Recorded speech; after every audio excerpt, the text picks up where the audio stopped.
Hello, hello, hello, and welcome to Haydn Behind the Music Stand. I'm your host, Patty Ryan, and with me is Anthony R. Green, who is a co-founder, associate artistic director, and composer in residence of Castle Verskins, COOS for short, and a current fellow at Berlin University of the Arts. And we'll be talking about his passion for contemporary art.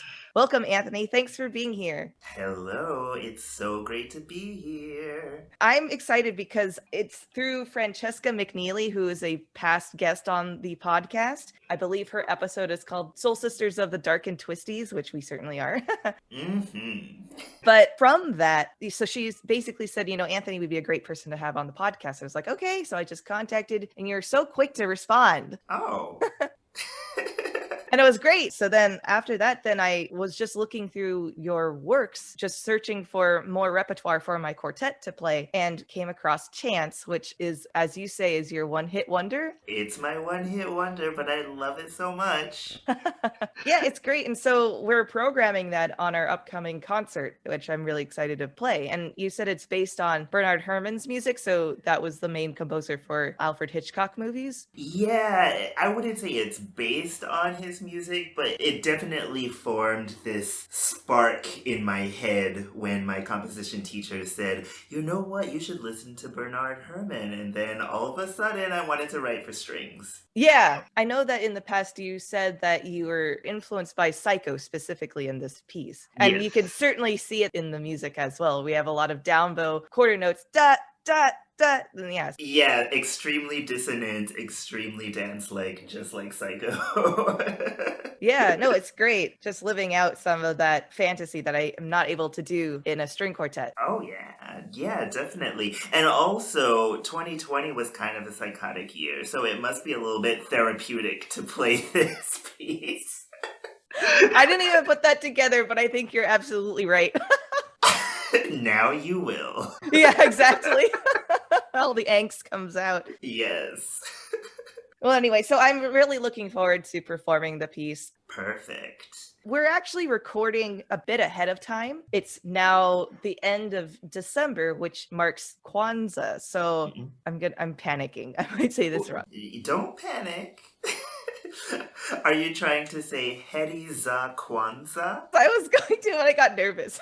That's fine. It's really okay. I mean, if you haven't said something before, then of course you're going to get nervous saying it for the first or second time. But it's really easy to say Heri za Kwanzaa. Happy Kwanzaa. Yeah. Yes. So can you tell me a little bit about that tradition? Because if I understand this correctly, it's not necessarily a religion, right? It's more of a celebration of a culture. Exactly. So Kwanzaa, it's more of a philosophical celebration than anything. It was created by Maulana Karenga in 1966. And for those of you listening who were alive in the 60s, you may have remembered this horrible riot in the LA area called the Watts riots, which basically started when these cops arrested these two young black men and physically abused them, and that started this whole series of riots that lasted for quite some time and got quite a bit of media attention.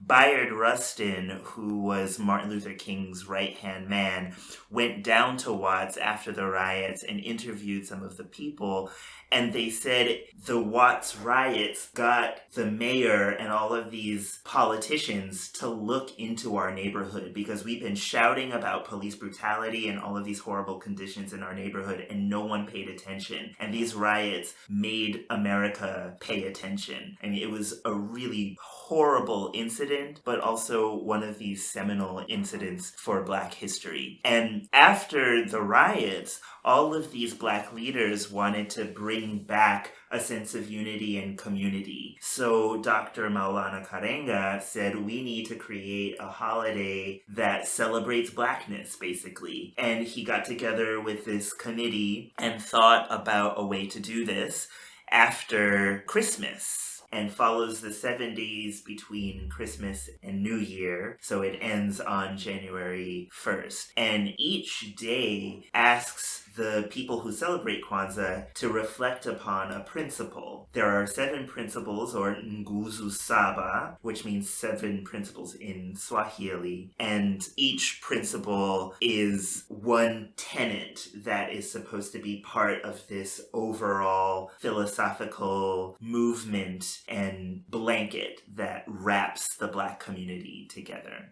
That's pretty great. And forgive me for some of my ignorance, but I mean, you don't have to be of African descent to celebrate Kwanzaa, right? I mean, I could celebrate Kwanzaa. Definitely. What I like to say is that the original intentions of Kwanzaa was for Black people to have a sense of unity and pride in their Blackness. This definitely comes because media and society and history books and all sorts of other entities don't portray Black people in the most positive light or with the respect that they deserve. So this celebration definitely started for the purpose of bringing back that joy and pride for Black people. But yeah, you don't have to be Black to celebrate community because these principles are super universal. Right. Next year I'll start because Yeah, definitely. And please, yes. other than just reflecting on each of these principles each day, are there any particular celebratory acts that happen during Kwanzaa? Well, there are certain rituals that you can follow. So there's a kinara, which is a candle holder that holds 7 sticks. And you're supposed to get red candles and green candles and 1 black candle in the middle. And you can light the candles every day. And then you can have some props like vegetables and fruit and corn and stuff like that. And they're supposed to be symbolic of celebrating children and fruits of your labor and gifts and stuff like that in the harvest. But all of this is not necessary. At least for me, the bigger purpose of Kwanzaa is to reflect upon these principles. I personally like to reflect on how I used these principles throughout the previous year and how I can use these principles in the upcoming year. Yeah.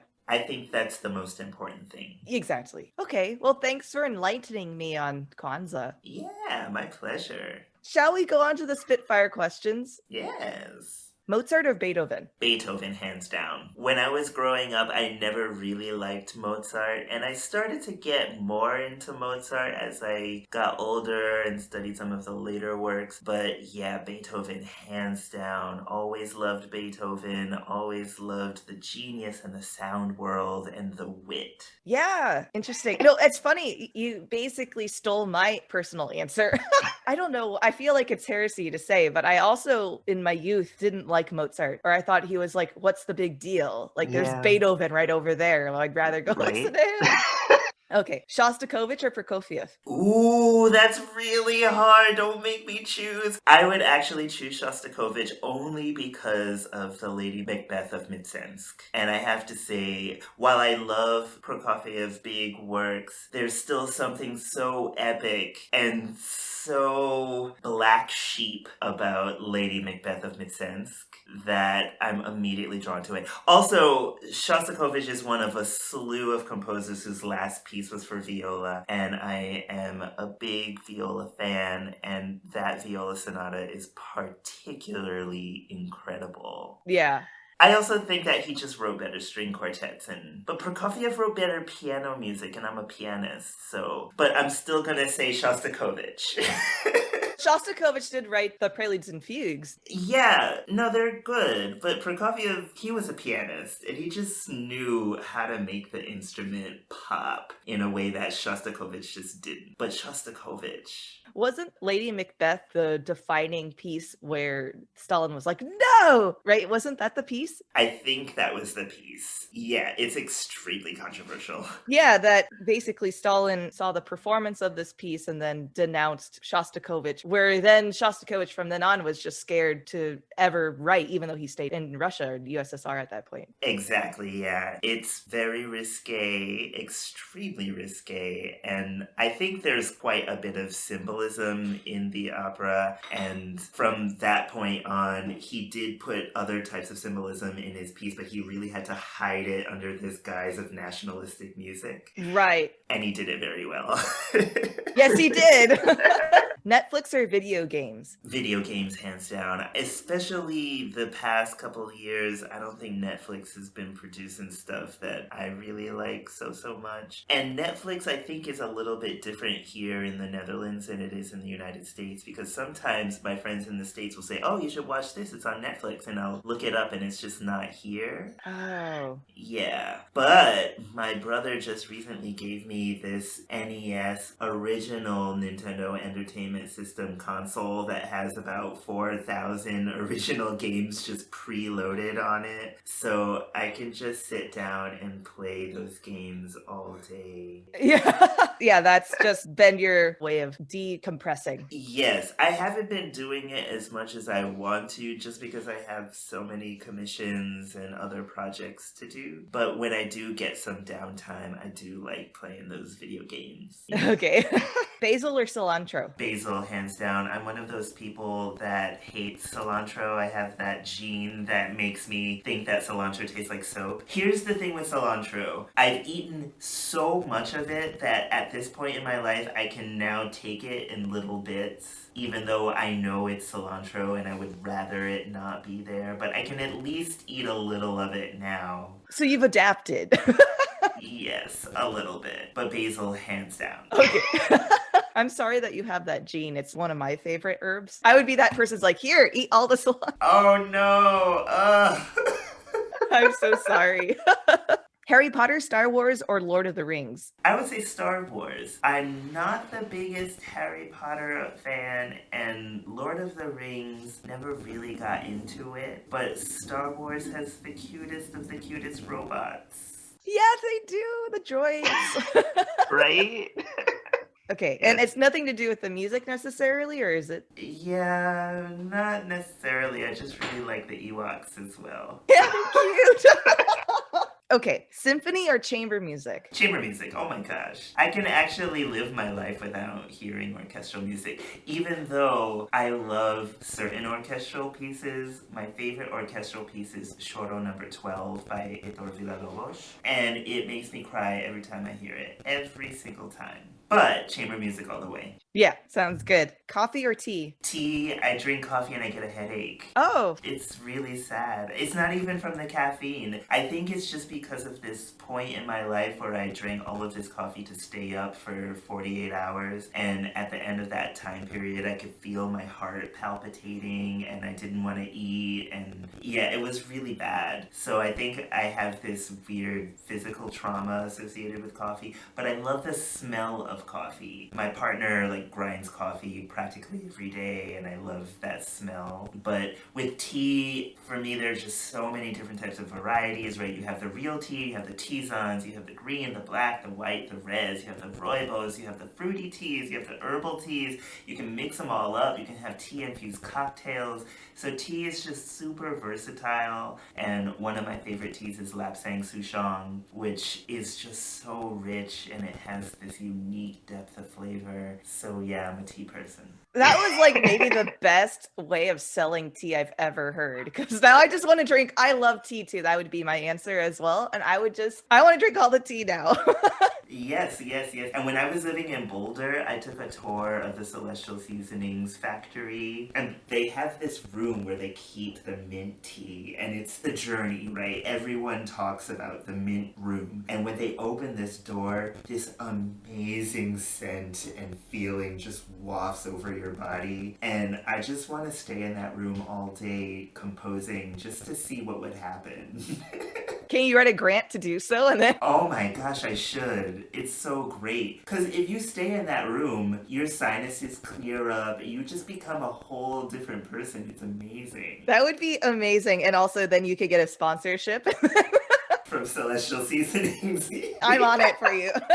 All right. This might be a different way of rewording this, but the question is favorite practice room. So I don't know if you want to say it as a pianist or if you want to say it like a favorite composing room, but maybe now that I'm saying that, maybe the tea room.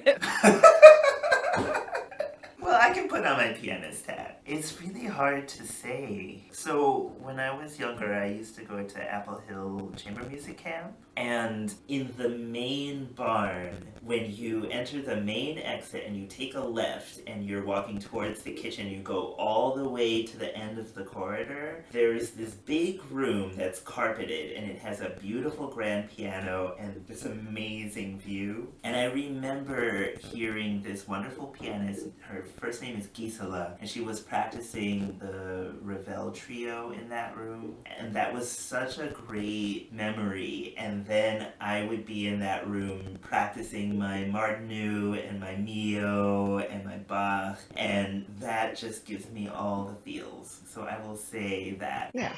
Oh, but the Ravel trio, man, that is, I have a very deep spot in my heart for that piece. Favorite professor shout out? Oh, I would say Dr. Amlin, because he was my first composition teacher, and I wrote chants under Dr. Amlin. He is such a sweet man. He was also my first music theory teacher and taught counterpoint like an amazing person. And he was just so supportive and positive and enthusiastic and not overwhelming in any type of way, and super quirky, but in a way that makes everybody love him. Sure.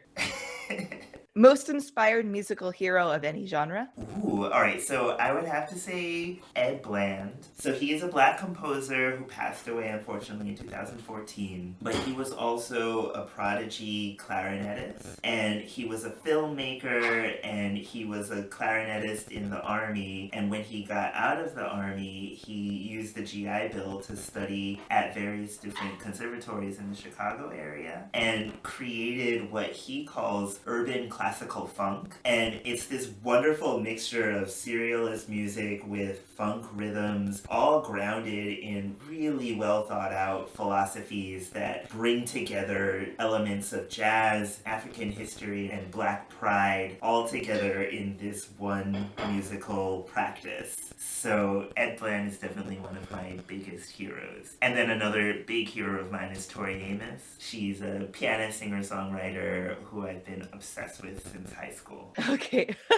Most transformative performance experience? So I hate to be prideful or to toot my own horn, but last year when Dr. Unmi Ko was piano soloist in the world premiere of this concerto that I wrote for her for piano and percussion ensemble, she brought that piece to life in a way that I did not expect. And everyone involved in that performance actually just really brought that piece to life. It's a difficult piece because it deals with women being disrespected. And Dr. Ko told me her story as a pianist, as an international pianist, being in certain situations where she wasn't taken as seriously as some of her male counterparts. And I basically wrote this piece for her to say that she is the solution to this problem, because no matter what situation she's in, she's always super professional, she's always a better pianist than anybody else in the room, and she continues to create and commission pieces and play everything with such a high level of artistry and sensitivity. So watching her play this piece and get into this mindset and just kill it, watching everybody just kill it, that was one of the most transformative experiences for me.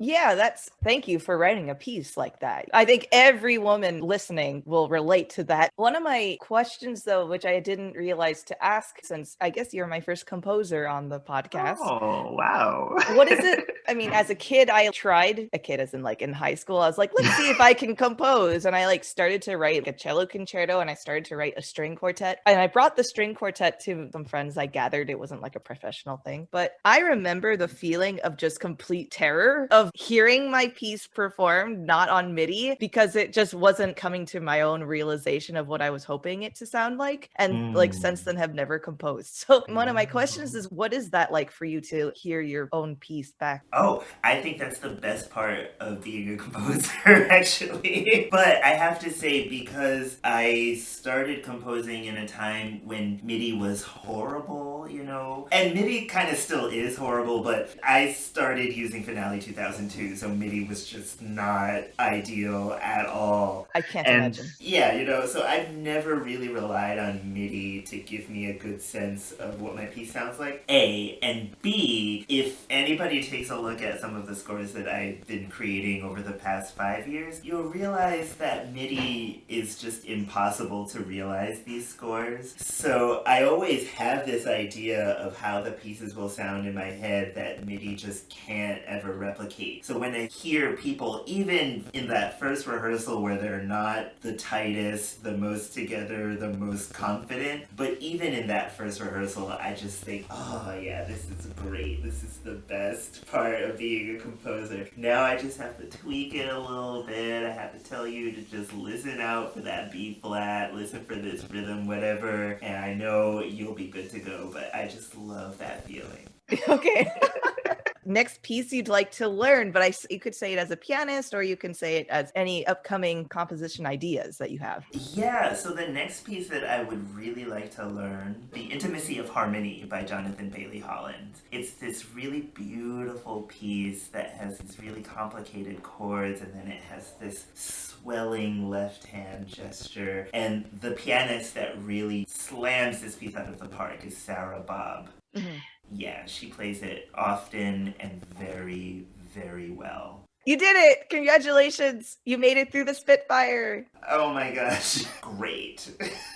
So, Anthony, can you tell me about how you got into composition, or even how you got into music in general? What is your backstory, and how has it transformed you to the person that you are today? When I was 5 years old, I would play piano melodies after my kindergarten teacher would play stuff on the piano. So there was a piano in the corner, he would play something, and then I would just repeat exactly what he played. So he told my mom that I have a gift that should be developed. And my mom also took me to church every Sunday. So I was exposed as a young child to these incredible gospel pianists and wonderful natural musicians. Over the years, I ended up playing piano for the church services, for 4 choirs. I did transcriptions and arrangements for groups in my high school and at the church and for friends. Went to chamber music camp. And everybody basically said, oh, you're going to be a pianist. But throughout this time, I was also composing piano pieces for friends and family and doing all sorts of other creative work as a composer. And I had no clue that I could go to college and major in music composition until I went to BU and got in as a pianist and met wonderful composers my age, one of whom said to me, you should definitely think about double majoring, after I showed him some of my compositions. So at the end of my freshman year at Boston University, I showed some of my compositions to the head of composition, and he said, yeah, I think you belong with the composers. So I immediately switched my sophomore year, and that's how I basically became a composer. Was that a weird identity transition for you to kind of switch gears? Like, okay, it just felt very natural the whole time. Yeah, it was one of those things where at the end of my freshman year, even though I was playing a Beethoven sonata, Bach prelude and fugue, some Chopin etudes, some pieces by Ravel, whatever, I was also composing a scene of an opera. Oh, okay. Yeah, you know, so, and I composed a tuba sonata, I composed 2 pieces for my friend Todd, who's a percussionist, and specifically wanted some marimba pieces. So I composed a solo marimba piece for him, and then a piece for marimba and piano that we both played. I composed a piece for oboe, violin, and piano for my friends at chamber music camp. And the year prior to that, I composed this mock PDQ Bach type piece called Piano Concerto for Orchestra, and it was supposed to make fun of Mozart because, yeah, I really didn't like Mozart at that time. But I had been composing all of these pieces, and I just thought, yeah, you know, they're fun pieces, whatever. But no one ever said you should be a composer. Naturally, it was just flowing out of you kind of thing. It wasn't like hard work for you to sit down and say, what am I going to do? Exactly, yeah. Nobody ever sat down and gave me tips about my compositions. Actually, that's wrong. When I was taking piano lessons in high school, I remember writing some short piano preludes, and my piano teacher did give me some tips about notation. She also gave me her music theory textbook from when she was in college. So yeah, I remember I still have the piston harmony textbook that she gave me. And I remember being really excited going to the Boston Public Library because they have a facsimile of Walter Piston's office in the library. Oh, I didn't know that. That's pretty awesome. Yeah, and they played some piston at chamber music camp at Apple Hill when I was there. So I had this weird piston vibe going on during my childhood. Yeah. Well, I mean, when I think of piston, I mean, there's a very specific language that kind of emulates that era of composition in America. Yeah, piston does belong to that era where composers in the United States took craft extremely seriously, very rigorously. So it's good to be influenced by that foundation. Yeah. After BU, then what happened? Okay, so after BU, I went to New England Conservatory and majored in composition, and then I started a DMA that I didn't finish at CU Boulder, but that's a whole other story. And in 2013, I moved to the Netherlands at the same time that I started Castle of Our Skins with my friend Ashley Gordon, who's a violist that I met doing my master's at New England Conservatory. And yeah, I went through this weird spot where not many people were playing my pieces, and I was focusing quite a bit on Castle of Our Skins development. But during that time, I still kept on composing and creating and challenging myself. And in 2017, I got this opportunity to be an artist in residence at the Bemis Center for Contemporary Arts in Omaha, Nebraska. And it was there that I met a wonderful visual artist, performance artist named Helina Metaferia, who encouraged me to explore this performance arts side of myself. So I added that to my practice, and that basically brings us to where I am today. A composer, a performer doing experimental vocalizations and performance art as well, and a social justice artist, mainly through Castle of Our Skins, but also through research and throughout my own individual compositions and writings. What was the genesis of Castle of Our Skins, and how has that developed now, especially with, the recent 2020 George Floyd passing and all of this uproar, which is, again, similar to the Watts riots. Yeah, definitely. So Castle of Our Skins started rather innocently, I would say. Ashley Gordon was in the Ensemble Moderne Academy in Frankfurt, and she was moving back to the United States. And she knew that I was about to move to the Netherlands. So she asked me if I would like to do a concert with her before I leave. And I said, yeah, of course, that would be great. And I even started writing a piece for us. It's actually a really bad piece. I'm glad I never finished it. And and she had gotten the venue and everything, gotten a date. And so closer and closer to the date, I asked her, so what's up with this concert? And she said, yeah, I've been trying to get in contact with the people at the venue and they just haven't been responding to anything. Turns out the venue went bankrupt. And that whole concert was just completely canceled. All concerts in that venue were canceled and they just didn't tell anybody. Yeah. That seems very irresponsible. Oh, yeah. Life of a musician, right? I mean, we're the last people to know, right? That's right, yeah. So, we're the last people to get paid and the last people to get informed. That's exactly right, yeah. So I said to Ash, it's okay because I'm going to come home every Thanksgiving. So we should just do some concert around Thanksgiving time. Maybe we can play music by Black composers. And she said, that sounds like a great idea. So who are the Black composers? And we started to think, and we could not think of anybody really. I mean, between the two of us, we could name maybe 8 or 9 Black composers.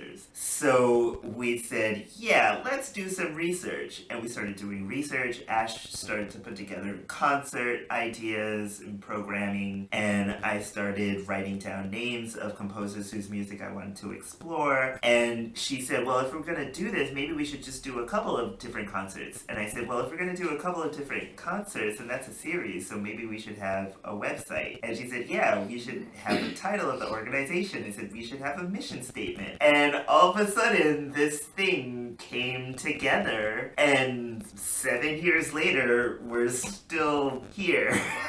So yeah, it's been a crazy ride. Our first season was one produced concert and one educational workshop, which we still perform to this day. It's called A Little History. I wrote 9 poems about 9 different wonderful figures in Black history throughout a long period of time. And that piece is for solo speaking violist. So Ashley Gordon, of course, is the solo speaking violist. And Ash gave me wonderful feedback, not only with the viola part, but also with the poetry. And then she put together these little quiz booklets, and she put together these amazing storyboards with images of the people and little factual tidbits about every person that is highlighted in A Little History. And she just performs the whole thing so well. So it really became this interactive educational workshop. And yeah, so it started with that workshop and this one concert called Love Affects. And throughout the years, we've been asked to do collaborations. So we've worked with the Laundry School of Music, Gettysburg College in Gettysburg, Pennsylvania, Keene State College in New Hampshire, Brandeis University had us. We've worked with the Handel and Haydn Society, with Museum of African American History in Boston, Roxbury Community College. We often have concerts at Hibernian Hall in Roxbury. We've worked with the YMCA of Greater Boston as well. We did a research project at Center for Black Music Research in Chicago, and Ash has participated in the 180 Degrees Festival in Bulgaria. I did a house concert for Castle of Skins here in the Netherlands, and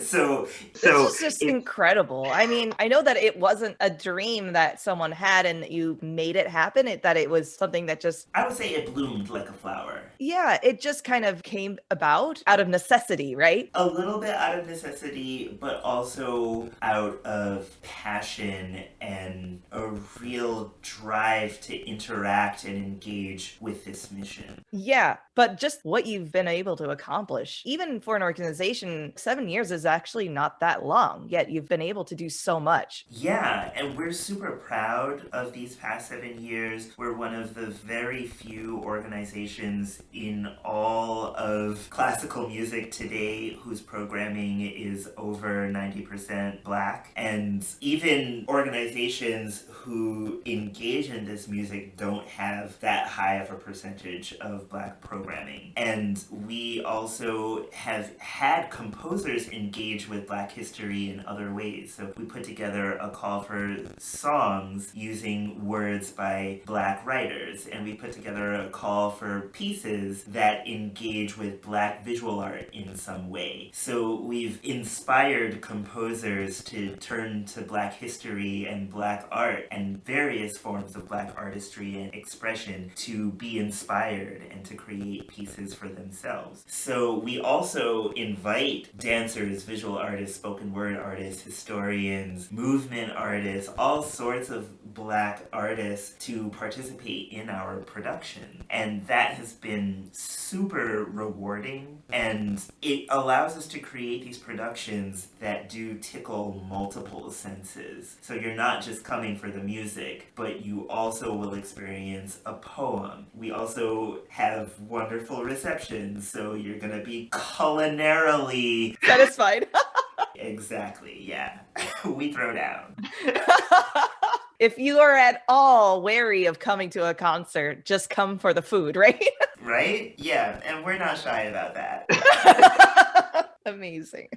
I'm also curious about how you're tying your multidisciplinary practice in your time at Berlin University. Definitely. So this opportunity came at such a wonderful time in my career because I've been thinking a lot about how to engage more with Black history and with specific aspects of Black history. So my friend Cleo Montre, who is an excellent composer and mezzo-soprano, she sent me me this call for this program at the Berlin University of the Arts. It's Universität der Künste, and this is for what they call creative research at the Graduiertenschule, the graduate school at the Berlin University of the Arts. And so I came up with this proposal to create a multimedia piece that focuses on the moment in Harriet Jacobs's life where she was isolated in an attic for 7 years. So Harriet Jacobs was a writer, an activist, and she was unfortunately born into slavery. And throughout her childhood, she was at first taught to read and to write and was treated with some modicum of decency until her first owner passed away. And through some weird exchange of papers and documents, etc., she ended up being passed to this really horrible man who sexually abused her. And so after a while, she just couldn't take it anymore, and she escaped. When she first escaped, she lived in a swamp,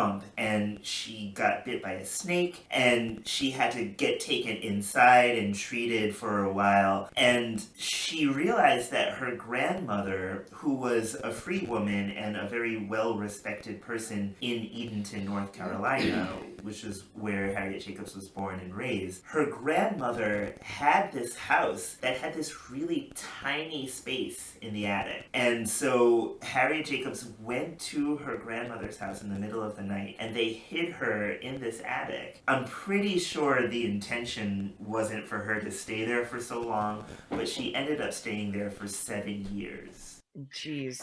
Yeah. And so my piece focuses on that period of her life. I'm asking questions about her mental state, about how she survived and how she came out of it so positive, and how after this period she was able to accomplish so much in her life. But how during this period, how did she come to terms with being separated from her children and being separated from day-to-day activity? How did she cope with just being in her head 24/7, 365, basically, right? With very little interaction. I mean, if we think that the pandemic has, like, we can maybe get a closer glimpse at that, but it's not even anywhere near, because it's like we now have Zoom and all kinds of technology or entertainment to keep us entertained. Exactly. And this pandemic hit at a really weird moment, because it then started to get me thinking about Harriet Jacobs and this moment of isolation in an even deeper way, considering what the world is going through right now. Yeah. And just made me respect Harriet Jacobs, of course, even more than I already did. And part of this project also is to examine what the brain physiologically goes through during moments of isolation, and what the brain goes through after trauma through sexual abuse as well. So there are quite a number of different elements to this piece. I'm also engaging Black women to write letters to Harriet Jacobs and get this type of contemporary reading of her story and a contemporary appreciation of her story as well out in an artistic piece. That sounds so interesting.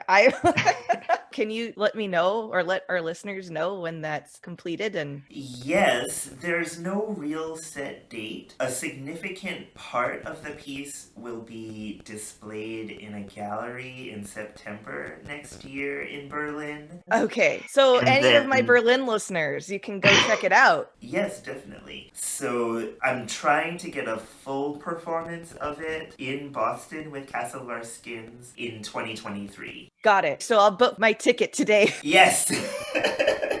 No, that sounds really fascinating, and I'm really excited to see the success comes from this project. Thanks, me too. Is this a good time to take a break? Okay, sounds good. We'll be right back.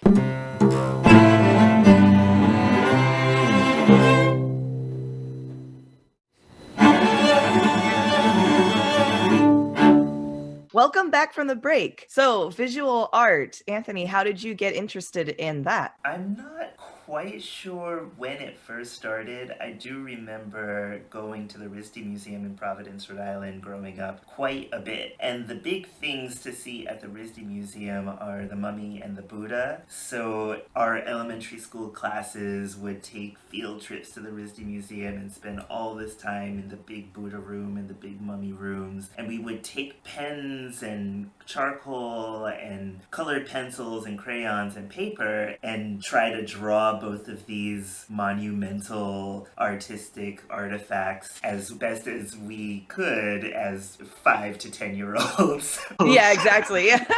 But a really cool thing is that there was a Black woman community leader who lived about a 3 to 5 minute drive from where I grew up. And she had this program for Black children. Her name, by the way, was Ruthie Correa, and I forget when she passed away. It wasn't too long ago, but her passing was a real blow to this community effort that she organized and maintained practically as long as I've been living and for even longer. And so she would do things like find scholarships for children to attend private schools and take art lessons and to get their ins in all of these different programs. So I remember taking art lessons at Rhode Island School of Design at RISD as a child because of these scholarships that Ruthie found. Yeah, I took clay classes and I still have some of those old masks hanging on my bedroom wall in Providence. And I still remember my teacher, Erin Oda, mad props to Erin Oda, and learning a little bit of Japanese from her. She was from Hawaii. I remember seeing her license plate with a rainbow on it and just learning so much about visual art from her. And in these clay classes, she would also take us to various buildings in RISD on the whole campus, not just the main museum. And we would make sketches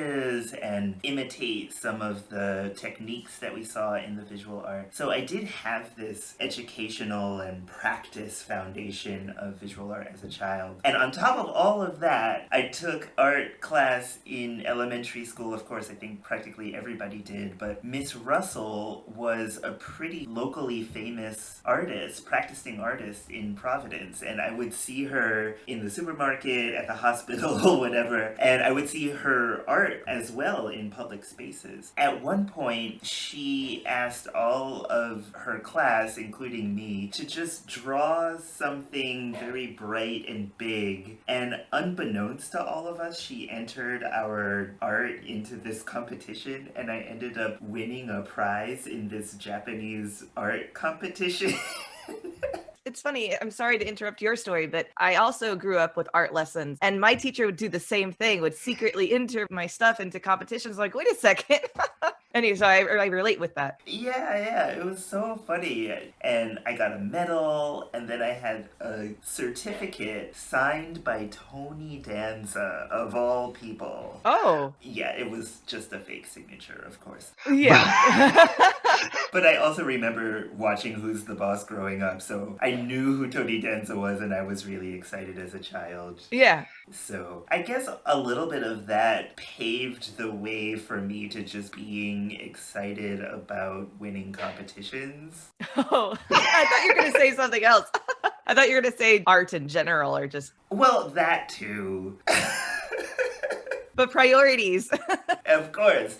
There's this whole idea of creating something and having your creation not be in vain, having some recognition from your creation. That has definitely stuck with me all these years. Yeah, it's sort of like making your mark in whatever art form that you do or whatever you do in life. Yeah. So you don't start off in art school or art lessons doing surrealist art or doing any modern art necessarily, right? I mean, you start off with the basics of shading and understanding palettes and yada, yada, yada. So when I asked you what your outside interest was for the podcast, and you said visual art, and I said, okay, can you give me some I almost said composers. Could you give me some artists that you're inspired by or that you particularly like? You gave me quite a few of them, and many of them are contemporary art. So what is it about contemporary art that draws you in? What I really love about contemporary art is that many artists working and living today draw upon some of the same philosophies that working contemporary living composers draw upon, whether or not that's social justice or ideas on structure, on how to work with time, on space, silence. All sorts of different approaches to visual art can be applied and observed also in contemporary music as well. So I'm constantly drawn to contemporary art, and I love traveling and going to a museum and seeing all of the art, but especially some of the contemporary art, because that is the art that influences me in my practice the most. I see. Interesting. Yeah, there was a part of me that wanted to ask this question. Being a composer, I think oftentimes people say art and music are very connected of the periods of which they occur in, but oftentimes that art precedes music in that way. Do you find that there is a connection that way? And do you think that there is a delay when it comes to visual art to contemporary music? Totally. In fact, one of the anecdotes that I tell my students all the time that really inspired me is when John Cage created 4 minutes and 33 seconds. In an interview, he said, "You know those white paintings by Robert Rauschenberg? Well, he did those first." Ah, okay. Yeah. Yeah. And when you look at these trends in visual art compared to music, you always find that music comes afterwards. And a part of me, and I'm not saying this to be pejorative about visual art, but I think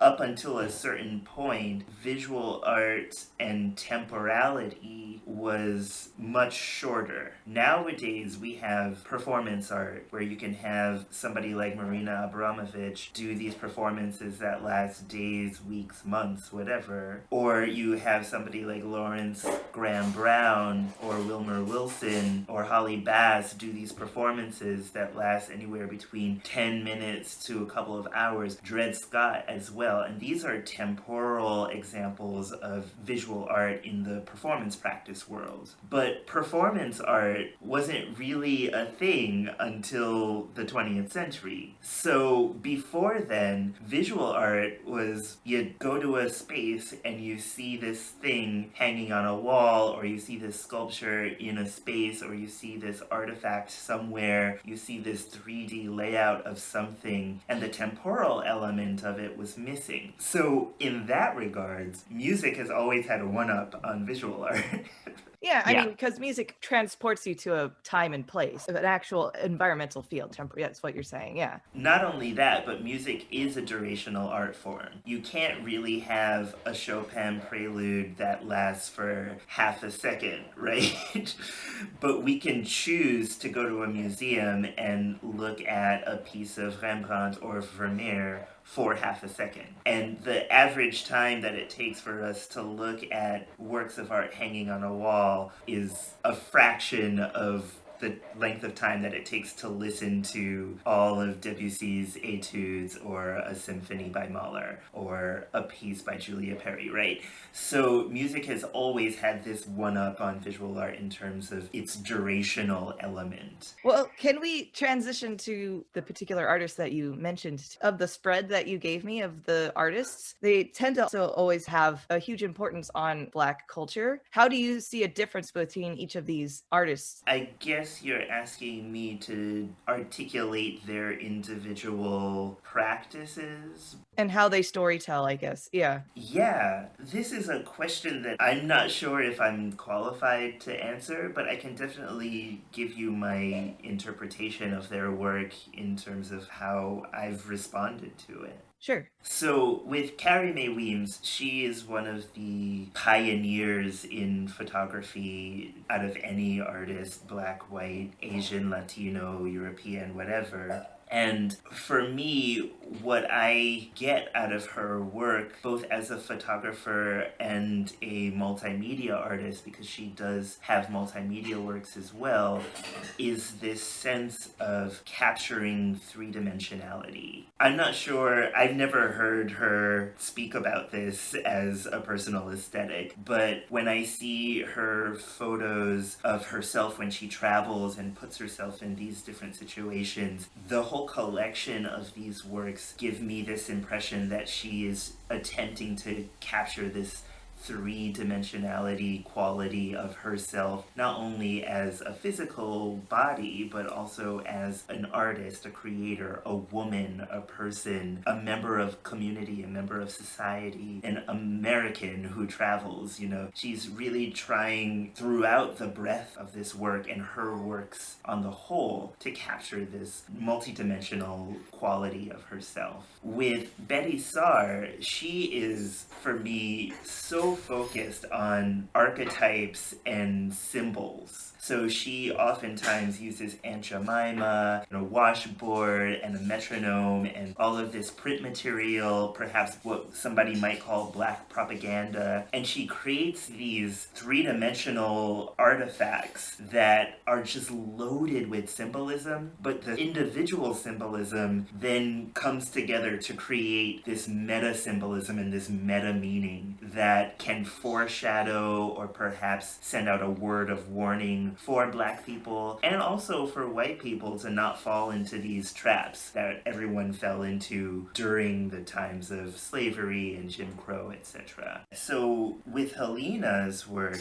Helina is around my age. I don't know her specific age, but she's definitely around my age. And her practice incorporates collage, which she's been really focusing on heavily, but also performance art and video art, etc. And what I love about Helina's work is that she comments on white supremacy using Black idiomatic vernacular or multiple Black vernaculars. And through the commentary of white supremacy, both past and present and possible future, using these different vernaculars, she creates art that is absolute art. And it's really hard for me to explain that aspect of what I think is her final product, but what I could try to do for your listeners is explain this one performance art piece that she has. So it's called The Seat at the Table, and there is all this talk about the whole concept of having a seat at the table, not only from Black people wanting to have a seat at the white table, but you also hear, for instance, the log cabin Republicans or LGBTQ people who happen to be Republican, and many of them say, I just want to have a seat at the table, And it's this desire for being accepted by a group of people that you probably don't necessarily want to associate yourself with. And this concept is definitely part of Black upbringing, Black history in many, many different types of ways. And in Helina's performance, she cleverly takes a chair and she positions herself in relationship to that chair in many different formats. And it happens throughout time and it unfolds in very clever ways. So, in a sense, she's taking this concept that has such a loaded meaning for Black people, and out of that, she's creating absolute art, which is what I love about that aspect of her practice. I just looked this up as you were speaking about it. Can I read what she writes about it? Please. These video performance projects are a series of camera investigations in which I explore the constructs of identity as it relates to the body. In the videos, the audience becomes engaged in work that seeks to break the fourth wall, which I think that's probably what we gain from a lot of these fusion performances, right? And when I'm looking at one of the photos of this performance of a seat, she has some print on the wall that says, if they don't give you a seat at the table, bring a folding chair, which I think is pretty amazing. Like, I feel like that should just be an idiom everywhere, Definitely. And then the next one says, and do you belong? I do, I do, I do, period. So that is pretty powerful, of course. This was done in 2017, just for people's chronological reference as well. Yeah, and I met her in 2017. I tell her and quite a number of people that I wouldn't be where I am without her and without her practice and her guidance. So it was great for me to have met her in 2017 and to still have a wonderful relationship with her and to support her as much as I can. Nice. Have you collaborated with her at all? Yeah, we have. We did a video work together. Well, she created this video piece with me in the piece, and then I wrote a series of pieces for a duo in Stuttgart. And the last movement of that piece is inspired by Helina Metaferia's work, particularly a seat. Cool. Okay, so you've also given me a fashion designer as a muse,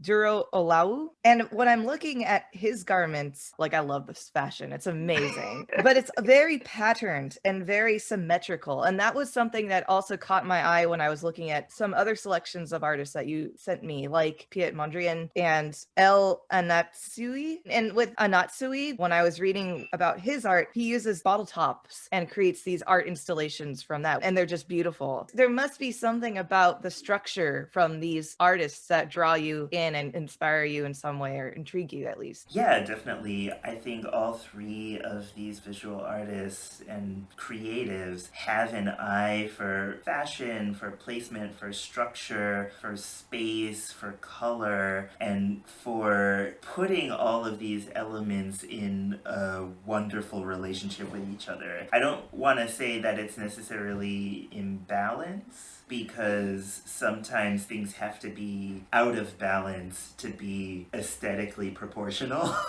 But with Duro Olowu, I first came across his stuff as a curator at the Museum of Contemporary Art in Chicago. He curated this exhibit, and I was so fascinated by his curation for many different reasons. So the first reason was his color scheme throughout the exhibition. So he basically had the whole floor, and when you walked through each room had a different theme and a different color. So it was one of these vibrant exhibitions that just gave you all sorts of different feelings as you passed through each different room. Then the art was placed in a really clever way. So every room, of course, had this open feeling. So sometimes you were surrounded by the art when the room was a little bit close. But when the room was much bigger, there were things placed in space that made you walk around certain things and made your eye travel in a certain way. Some areas felt much more open than others, but there was this sense of proportion within the placement in space of the art. And then he, of course, told wonderful stories throughout this exhibition, which had a Chicago theme, but brought together art from all over the world. And then on top of that, I just sort of hinted at this, but he had art from Africa, from the Middle East, from Europe, from the States, from South America, from Asia. He had art from everywhere, and he treated each artist with such dignity. Everything was hanged and placed and described in such a way that made all of the artists feel as though they all knew each other and hung out with each other, even though, of course, the art was taken from a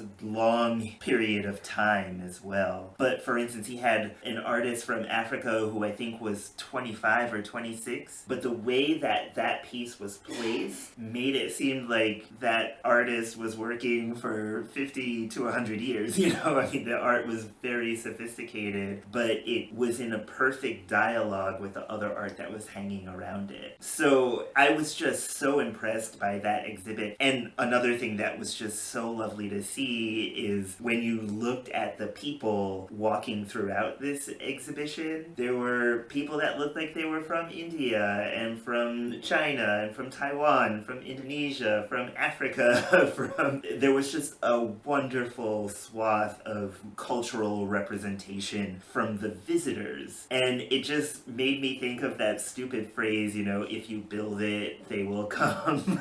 People in the visual art world as well as the music world have all of these preconceived notions that, if we program this piece by this African composer, then nobody will hear it. Or if we hang this piece of art by this African artist, nobody will come and see it. Well, how do you know if you don't try? And when you look at the people who are already doing these things, you realize that everybody who does these things has an audience. So it's just simply not true, right? Castle or Skins is a perfect example. We have audiences. Well, that, and also I think for me as an artist, I think it's my responsibility to be representative rather than say, I'm catering to my audience. If they're fans of me, then they would trust me and trust that I would present programs that are going to be intriguing, But I know that there are some people out there that program in fear of ticket sales. And I think that that's against art. Yeah, I completely agree with you. And I do understand that there is a concept of alienating your audience by doing something that's so radical and so antithetical to your mission or your practice. But I think if you're a responsible artist, then your programming would never ever do that. And your audiences always trust you. It's also the setup. It's how you present it, how you pair pieces together. It's part of it. Yeah, it's not just here's the painting, like it. You have to create a story around it. You have to create the purpose behind it. Exactly. And many times we have to do this because these artists who have been around for a while, they're just not beloved by audiences. So what we have to do is present the art in such a way that's a good introduction for the audiences rather than say, here's this thing, automatically like it. You have to present this music in such a way that is an introduction because these composers aren't beloved yet. But I'm just hoping one day that composers like Blind Tom and Margaret Bonds will have that beloved factor to them so that we can just program their music and appreciate the beauty of the music without going into any political thing or anything deeper. Because at the end of the day, the music does speak for itself. Right, absolutely. Going back to some other people that you've mentioned, I think at this point I've only left out a couple of them. And one particularly stood out to me with some obviousness, but in another way too, which is Ren Hang. But when I started looking at his work, I should preface, he is particularly known for his nude photography. And it's all art. None of it is pornographic by any means. And it's like, how do I keep this family friendly without?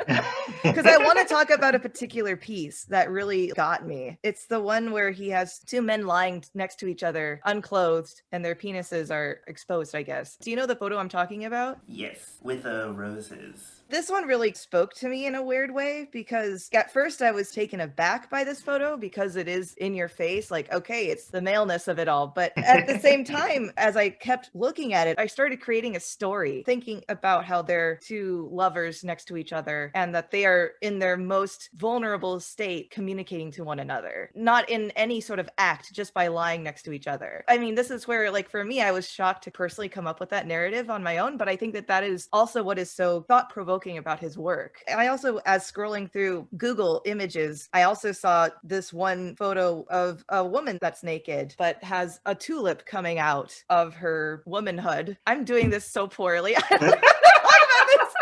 I think it's really interesting that we're even having this exchange in this way because on the one hand, you're trying to use language that is friendly and safe and not too bold. But what Ren Hang was doing or trying to do was to break down these types of communicative barriers, not only through his art, but also for the society in which he was working in, right? So his story is really incredibly sad. He never left China, even though he had opportunities to, but he loved China. That was his home. His friends were there. All of the models that he worked with were his friends. He himself was queer, but he had no inhibitions when it came to nudity. It didn't matter if you were a man, woman, whatever. He just loved you and loved his friends and wanted to take interesting pictures of his friends, clothed or nude, whatever. And he also wasn't trained, too. No. That's what I found also fascinating. Yeah, A, he wasn't trained, and B, he used really bad equipment. He didn't use a high quality camera at all. And he was a poet. But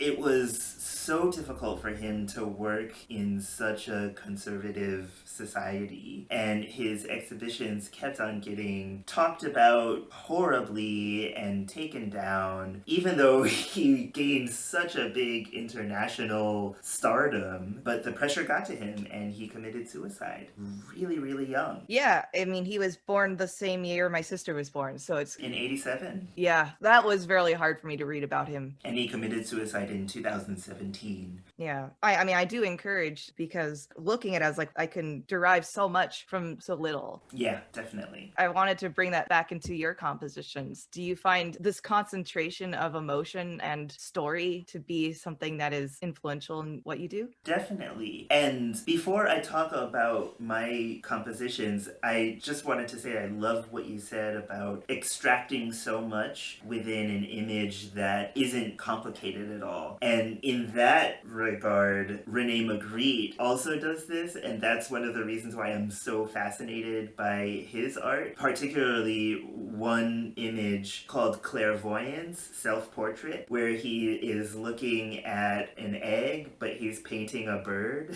You know, it's these very simple concepts that he paints and he comes up with, but you can just extract so much meaning from just an image with very, very little going on. Even the whole "Ceci n'est pas une pipe," right? Like, people write term papers on this one piece of art and what it did for history and how it changed everyone's mindsets. And it's just one depiction of a pipe and text, and that's all it is. So with that said, I definitely attempt in some of my compositions, not all of my compositions, to have this proportion or this ratio where there are very few elements within the music, but the meaning is extremely high. Either the meaning is high or the effect is high. One of the things that I'm very fascinated by is composing pieces for 2 or 3 instruments, but it sounds like 4 or 5 or 6 or 7 instruments playing at the same time. And people will say, oh, you know, that's great, that piece that you had for, you know, string sextet or whatnot. I said, that's actually a string trio. And like, what? What's going on?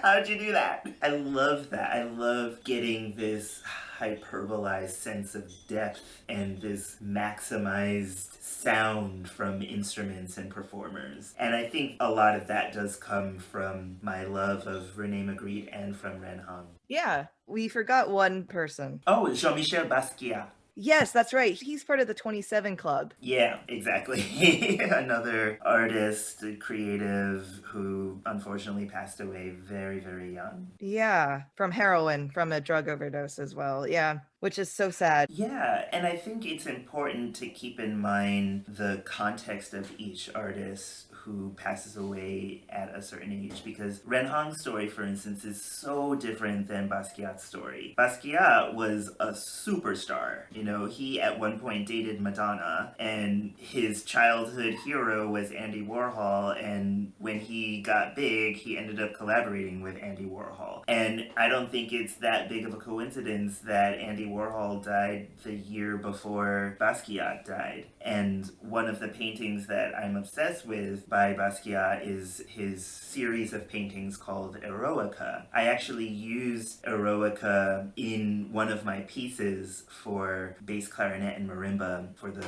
wonderful duo called Transient Canvas. And my piece, which is called Scintillation 3, is a musical reading of this art while infusing Beethoven, because the word Eroica appears 10 times within this painting. So I had to put Beethoven Beethoven in, but I also try to put in this sense of decline because this is one of Basquiat's last series of paintings. And the last piece in this series is the most bare, the most empty of the paintings. And he writes in the painting, heroes die or man dies. And you could tell that Warhol's death was such a big blow to him. And then he ends up dying, so completely different context than Ren, but still a tragedy, of course, dying so young and being so full of talent. Yeah. I think his art to me and amongst everyone is the most different. It's a lot more text-based, images on top of text. Yeah, definitely Basquiat stands out in terms of being brash, but not vulgar in any way, even though there is this sense of vulgarity to his work. It's a weird type of vulgarity though, right? Because it's not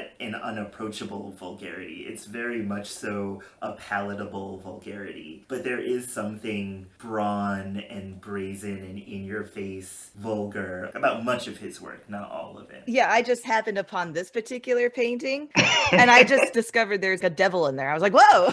Exactly, yeah. Well, is there anything I left out in talking about visual art and how it connects to you as an artist? Not necessarily. I do want to say, though, that with Anatsui, I first came across one of his pieces when I was living in Colorado at the Denver Art Museum, and they have one of the biggest examples of his tapestries that are made from bottle caps and all sorts of found objects. And I was also pleasantly surprised walking the High Line one day in New York, coming across this extremely powerful, subtle piece created mostly with mirrors. And that piece is also by Anatsui, and it's called Broken Bridge 2. I don't think it's there anymore because the art in Highline rotates, it changes, but I was a part of the people who were fortunate enough to have been walking Highline and seeing this mirrored piece and just being drawn into this rusty, reflective piece of art that in a way belonged until you started to look at it and you realize how actually it stands out. So Anatsui for me has this extremely unique relationship with environment, and he uses that relationship to create these pieces of art that reflect his relationship with environment, but also, at least in my opinion, in my reading, make you question your own relationship to environment. And environment isn't necessarily something that I've tackled in my own practice or my own compositions. So hopefully under the spell of Anatsui, I can do that in the future. Yeah, that's a very potent question that we need to continually ask ourselves every day. Our relationship to our environment, because it's not just about nature and about what we do to contribute to global warming. It actually means more your day-to-day connectivity with people. It's a fundamental question of what are places in the world too. Yeah, definitely, totally. Thank you again for introducing me to all these artists. Not only was it thought-provoking and eye-opening for me, I hope that my listeners will also take a look at some of these artists. Can I ask you two final questions? Yes. What, in your opinion, is the most common misconception of classical musicians and the classical music world? That we are haughty. Yeah, I have come across so many people who just think, oh, if you're a classical musician, then you think you're better than everybody else, and blah, blah, blah. And that's totally not true. I mean, perhaps it was true in a big way in a certain period of history, and yeah, it's definitely true for some individuals, but on the whole, I think most practicing classical musicians, whether or not you're a musicologist, a theorist, a performer, a composer, whatever, we're just regular people who love Beyonce and Rihanna. Yeah, totally. You know what I mean? I really just don't get this separation. I remember clearly one day when I was was in undergrad, one of my roommates came home with a friend, and he was a really cool guy. We were getting along so well. And then he said, "So, what kind of music do you like?" I said, "Well, I'm a classical musician myself, so I really love classical music, but I also love Tori Amos and Ani DeFranco and Björk, whatever." And he said, "Oh, well, I love punk." And from then on, he just stopped talking to me. I've had similar experiences like this. I don't get it either. You just were talking to me for at least 40 minutes with no problem, and then you find out that I like classical music and you just stop talking to me? What happened? So, yeah, maybe there is this element to the story where he actually is a little bit holier than thou when it comes to musical preference, so maybe it's not just him thinking that classical musicians are holier than thou, but I don't know. I'm suspect. I've also had this experience when I was at New England Conservatory where I would go to so many CI concerts and jazz concerts, but I would never see the jazz or the CI people at the classical events, you know? And I always just thought, well, why? It's music at the end of the day, and we all should be learning from each other. So, yeah, I always just think, well, maybe they just think we're doing something that's better than anything, but that's just not the case. We're not like that. I think that's a great answer. Thank you. And my final question, after all the impact that COVID has done to classical music, what do you think is something positive that will enhance and carry on in our profession? I think so many people now have had forced lessons in video editing. We're all video artists now. Yeah.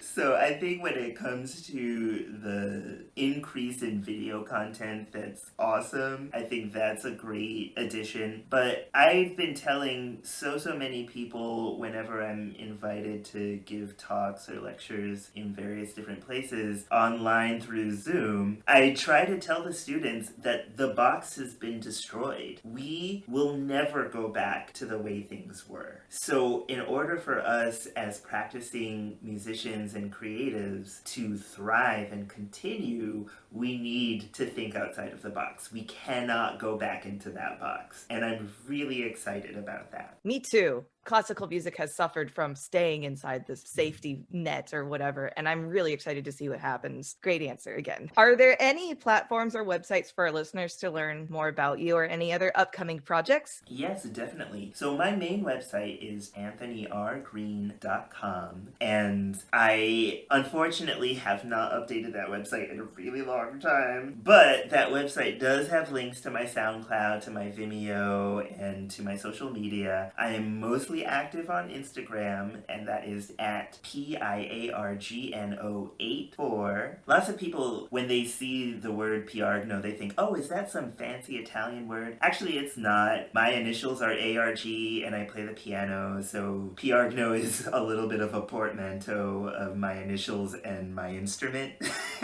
And I was born in 1984, so Piargno84 is my Twitter, my Instagram, and my Facebook. And just Piargno is my Vimeo, my YouTube, and my SoundCloud. And in terms of upcoming projects, I have quite a bit, so I don't want to take too much time saying all of them, but I do want to plug my project with Jason Harding. He is an extremely virtuosic pianist, now based in Utah. He plays with the Utah Symphony Orchestra, and he commissioned me to write a response piece, sort of a response piece, to the Concord Sonata by Charles Ives. And next year is the 100th anniversary, sort of the Concord Sonata. And so for Jason, I'm writing a massive piece called the Baldwin Sonata. And I'm using James Baldwin, his life, his philosophy, his works as a musical foundation to create this massive 45-minute or more solo piano piece. Wow, that sounds incredible. And if you enjoyed listening to this podcast, go ahead and press that subscribe button and leave a review on Apple Podcasts. The reviews and ratings help this podcast be more visible to others, and it's a free way to support this podcast. Another free way is to tell your friends and family about it, and you can always become a part of the Haydn Behind the Music Stand family by donating to our Patreon page at patreon.com/HaydnMusicStand. Don't forget, there's a Spotify playlist available that contains all the pieces we've discussed on the podcast. It's all great music, and the link is always in the description of each episode. And right now, there's like probably more than 600 or so tracks on there. You could definitely drive cross country a couple times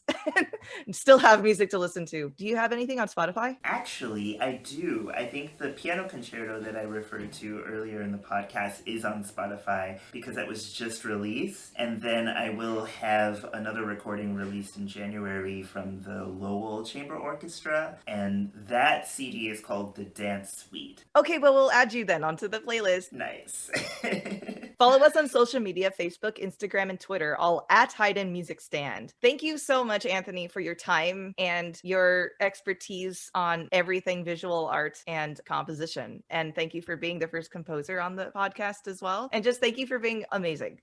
Oh, thank you so much for the invitation. It's been a pleasure and an honor to be your first composer. And I hope you have more composers in the future. I need to get myself to talk to some more composers. But anyway, Awesome. Thank you so much again for being here. And thank you for listening. Sushi, say bye.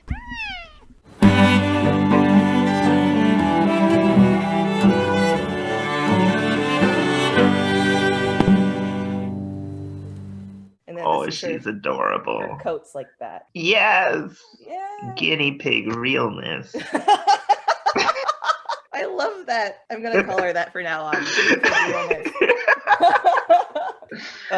That's amazing.